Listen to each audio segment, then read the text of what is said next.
Europe 1, 7h17, l'IFRAP, qui est une sorte de laboratoire d'idées libéral qui travaille sur les politiques publiques, vient de sortir un rapport. Verdict, les économies annoncées par le gouvernement ne seraient qu'un feu de paille. Vous allez tout comprendre. Le plus simple pour tout comprendre, c'est d'en parler avec la patronne de cette fondation IFRAP, Agnès Verdier-Molinier. Bonjour. Bonjour Thomas. Pourquoi dites-vous aujourd'hui que les 15 milliards d'euros d'économies annoncées sur les dépenses ne seront pas au rendez-vous dans le budget 2014 ?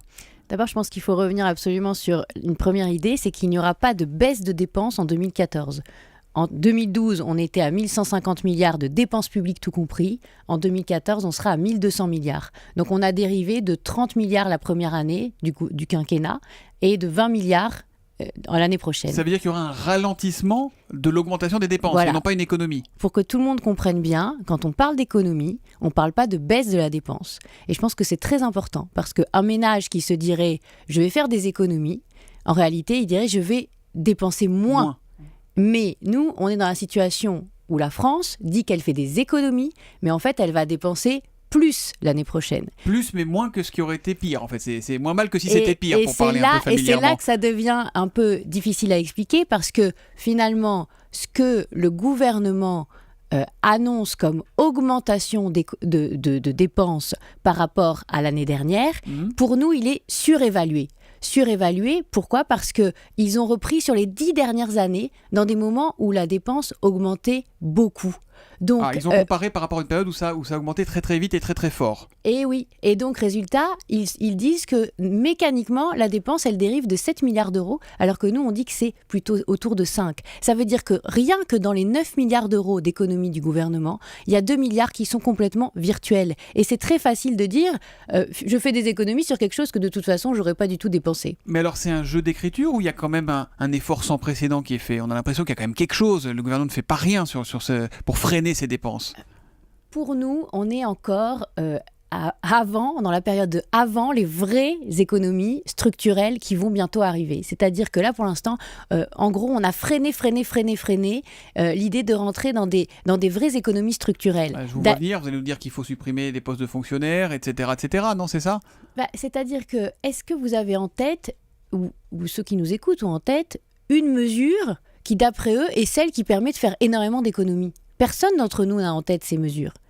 Dans les pays qui ont baissé la dépense, ils avaient des vraies chartes d'économie, c'est-à-dire qu'effectivement, il y avait des baisses de personnel public, il y avait des fusions d'administration, d'organisation, des fusions d'aides sociales, comme David Cameron l'a fait au Royaume-Uni, où il a fusionné 51 aides en une seule aide. Donc, il y a des gros chantiers, par exemple. Mais c'est un coût social, Agnès Verdier-Molinier, ça aussi, il faut le reconnaître aussi. Et puis, on voit que le non-remplacement d'un fonctionnaire sur deux partant à la retraite sous Nicolas Sarkozy n'a pas donné les résultats espérés en termes d'économie. Ça n'avait pas donné les résultats espérés parce qu'on a laissé les administrations et les ministères gérer la rétrocession, ce qu'on a appelé la rétrocession aux agents, c'est-à-dire qu'on leur a rendu quasiment presque l'intégralité des économies qu'on réalisait sur la masse salariale. Donc on n'a pas baissé la masse salariale. Donc l'idée c'est se donner des objectifs clairs. Par exemple, le gouvernement arrive au pouvoir, on est à 1150 milliards de dépenses publiques. L'idée, s'il ne veut pas dépenser plus, c'est de garder le même montant en valeur sur l'ensemble du quinquennat. Ça, ce serait un engagement fort. Quel qu'en soit le coût humain, le coût au niveau des services, on ne bouge pas, on fixe un chiffre et on ne va pas au-delà. En réalité, on a des marges de manœuvre énormes en termes de baisse de la dépense. Mais elles sont où ? Ça, c'est quelque chose qu'on ne nous dit pas. Quand vous regardez le coût de production de nos services publics, là, cette année, on est à 27,7% de coût par rapport au PIB pour produire nos services publics. Là où nos voisins européens, ils sont plutôt à 24,9. C'est-à-dire donc le fonctionnement de nos services publics coûte trop cher. En gros, pour délivrer les mêmes services publics, on dépense 60 milliards de plus tous les ans. Donc, on peut très bien économiser sur le structurel, sur la structure, ne pas renouveler les postes des personnels qui partent, fusionner les organismes, réduire le nombre de strates administratives et de strates locales, réorganiser les missions en fonction des échelons, c'est-à-dire dire, toi, la commune, tu t'occupes de telle et telle mission, mais tu fais pas la même mission que le département ou la région ou l'État. Et aujourd'hui, c'est le bazar. Ce qui, évidemment, est économiquement intéressant, mais politiquement très très compliqué. Juste dernière question, Agnès Verdier-Molinier, on va vous dire que vous faites un rapport de forcenés ultralibéraux, etc. Il va servir à quoi votre rapport ? Je pense qu'il doit servir à réveiller aussi à la fois le gouvernement et l'opinion publique.